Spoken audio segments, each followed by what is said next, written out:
Hello YouTube and welcome back to another Dare to Game video. Today we're going to be taking a look at every single sheriff's outfit from the game currently in Red Dead Online. As is usual with my outfit guides, we're going to start with weapons. I'll show you some weapons that are associated with all of these people, and then we'll go through and show you all of the clothing items it takes to imitate each and every sheriff in the world. But before we get any further into the video, I just want to remind you to subscribe to the channel so you can help me reach my goal, which again is 30,000 subscribers by September, so we can reach the ultimate goal of 50,000 subscribers by the end of the year. So if you like my content and haven't already, I now invite you to subscribe to the channel and turn on the notification bell so you can stay up to date on all of my uploads and help me reach that goal. And if you've already subscribed, the best thing you could do is probably share the video. So we're just going to start it off with the handgun, and the handgun that I'm going to be going with for each and every one of these lawman outfits is going to be the Cattleman revolver. And we're going to take it, put the short barrel on it, a wood grip, we're going to give it a mesquite finish, and then all around brown steel for the trigger, sight, hammer, frame, cylinder, and barrel.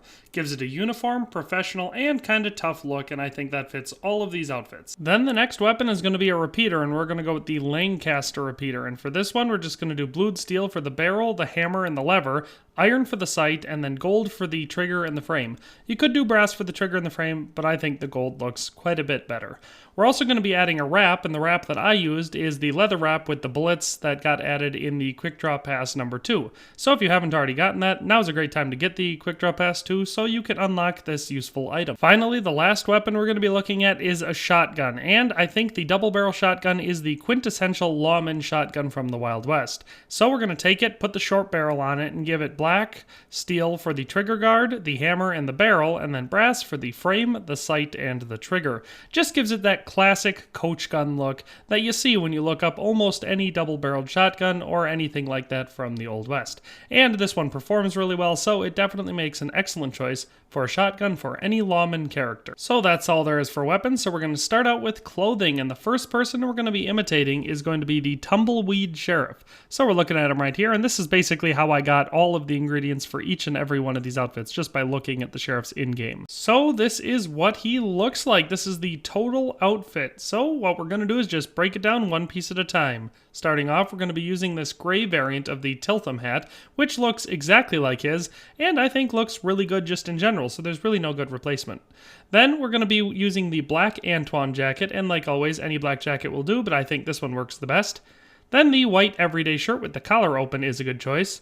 Crossback suspenders, going to go with black. And of course, the black bandito pants I think look the best and most like his. And then finally, the nice, clean, black worn Roper's boots are going to be the boots of choice for this. Finally, the Western Rider spurs, and again, the black variant of them. So, like I said, that's what it looks like altogether. I think it's pretty good. Next, we're going to be taking a look at the Sheriff of Scenic Armadillo, a town you probably don't visit much, but trust me, it does have a sheriff, and we know how to make what he looks like. So this is what the outfit just looks like as a whole. I think altogether it looks pretty dang good. Definitely has a unique appearance to it. And we're just going to do it one piece at a time. So the first piece is the Sunderland hat. And I like to use this light tan variant of the hat. I think it looks the best. There are probably some other hats that do a decent job, but I think this one looks so much like the actual sheriff's hat that it's really the obvious choice. Then we're going to be using this black striped variant of the traditional vest. It looks pretty dang good, very close to what his actually looks like, so that's why I chose this one. It's not perfect, but it's good. Then the white everyday shirt with the collar open is the obvious choice because it's exactly right. Finally, we have the dark, dirty bluish studded pants because they look pretty much exactly like the ones that the sheriff wears. And of course, the clean black square stovepipe boots. These look basically exactly like his, so you can't really beat that, but most plain black boots would do. And finally, the black Gurdon spurs are the spurs that he wears, so definitely the right choice for this outfit. So that is what the outfit looks like in its entirety. I think it looks pretty dang good, and I definitely think it looks a lot like the one, so we did a good job. Next up, we have the Sheriff of Scenic Strawberry. And this is what the outfit looks like as a whole. Honestly, pretty cool outfit if we're talking just on the whole, but as you can see, it has no hat. So the first item we're going to be looking at is the Hagen coat. And for this one, it does actually cost gold, so you'll need to spend a couple gold bars on this one, but it looks perfect just like the one he wears. We're going to be going with this gray variant because it is the perfect jacket. Then we have a vest, and he wears a red vest. It looks a little bit nicer than this one, but the red variant of the buckskin king vest is the best that we can do to try to imitate his look. Then the everyday overshirt is going to be the shirt we want, and we of course want the white variant, and we're going to open up that collar to make it look exactly right. Then the striped kind of black and whitish gray stripes for the bandito pants is going to be the closest we can come to the pants that this sheriff wears, and they look pretty good. Then we have the lumber boots. This kind of two-toned brown variant looks almost exactly like the ones he wears, so they're pretty much perfect. So that is what the outfit looks like in its entirety, and like I said, I think it looks pretty dang good. He doesn't wear a hat because he's one of those weirdos from the Old West that apparently didn't wear hats, but other than that, we were able to nail it pretty dang good. Like I said, the vest isn't perfect, but everything else is so close that it's almost painful. Next up, we have the sheriff of my favorite time, Valentine. So let's just take a look. This is what the outfit looks like in its entirety. You can see that it's pretty dang close. If you know what he looks like, this is actually kind of almost a dead ringer. So let's just look at it one piece at a time. So the first piece is going to be the black variant of the Tiltham hat. Much like the first one, this is really the best hat for this outfit. There's no good substitute. I think there's a couple other ones that maybe look kind of like it, but I think the Tiltham hat is almost perfect. Then we have the Antoine jacket, and again, this is probably the best option. There's a couple other that look a lot like it, but this light beige variant of the Antoine jacket is pretty much perfect and looks exactly like the sheriff's coat that he actually wears in the game. Then for the vest, again, the blue buckskin vest is the best option out of what we have available. It's not absolutely perfect. The collar looks a little different. It looks a little dirtier, but it's pretty dang close to being exactly right. Then for the shirt, we're going to do the white everyday shirt with the collar closed. For the pants, we're going to go with these dark blue variant of the Cabrera pants. They look pretty much perfect. Then for the boots, the brown and black variant of the Burnham boots, and we're going to have them tucked in, or the pants are going to be tucked in, Texas style, so that's how it looks. And then that is the outfit as a whole, and I think it looks pretty dang good, basically exactly like he does in the game. Alright, so next up we have the Rhodes Sheriff, and yet again we have another sheriff here who seems to not be super interested in wearing a hat. But we were able to nail his outfit pretty dang good. So let's just look at it in the wardrobe here. So this is what it looks like up close. Like I said, I think it looks pretty cool, very unique. Definitely one that I wear a lot now that I've created all of these outfits. So we start off with the neckerchief, and we're going to be doing the red variant, and it's pretty much perfect because it's exactly the item of clothing that he wears. Then for the vest, we have the Lancer vest, this kind of dark brown variant. Looks almost perfect. I really like how it looks, in fact. Then the Olmo shirt is the shirt that we're going with here, kind of this light white and brown variant. It's not perfect because the squares on the sheriff's shirt from Rhodes are a bit smaller, and it doesn't have that kind of darker brown top part. So an alternative would be a work shirt that has a kind of similar color pattern, but honestly, I think this one looks the best out of what's available.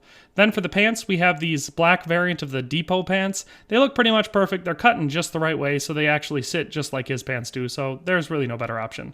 Then we are going to actually use the military half chaps, and this light brown variant is going to be probably the best bet to look exactly like what he wears, honestly.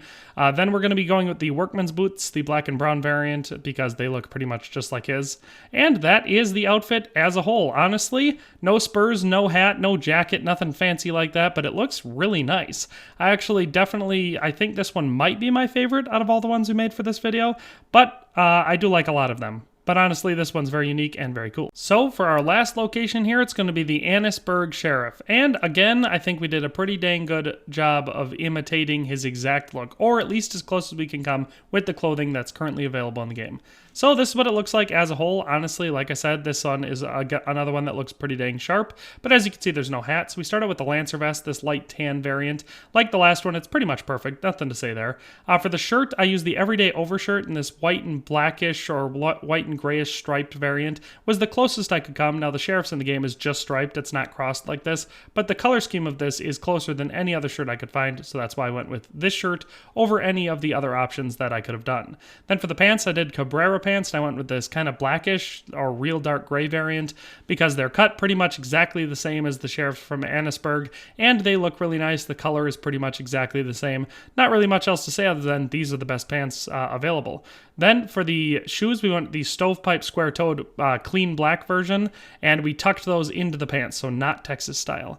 And there are the Gurdon Morrow spurs, the black variant, are the spurs that I went with because they match his basically perfectly. So that is what the outfit looks like as a whole. Again, like I said, I think it looks pretty dang good, and we definitely did a good job of imitating his look from Annesburg. So that's actually where we're going to end it for today. I hope you enjoyed this video and found it useful if you were, I guess, trying to imitate any of the lawmen from anywhere in Red Dead Online in 2021. If the audio audio sounded weird at any point, I'm sorry for that. My kids played with the gain on my mic and had it all screwed up, so when I recorded this video, the audio was terrible, so I had to do it all. I had to redo it all and record the audio live as I was editing the video, and it was this whole big hassle. But if you enjoyed the video, I definitely invite you to leave a like rating to show me and everyone else on YouTube that it's a good video, well worth watching. If you have any comments, questions, concerns, maybe you think I could have done something better, or you have a better design or a different piece of clothing that would have looked better, definitely let me know down in the comment section. And as always, if you haven't subscribed to the channel, please do so and help me reach my goal. If you didn't remember it from the beginning of the video, that goal is 30,000 subscribers by September and 50,000 subscribers by the end of the year. I know it's ambitious, but I think we can do it, and so far we've been doing great, so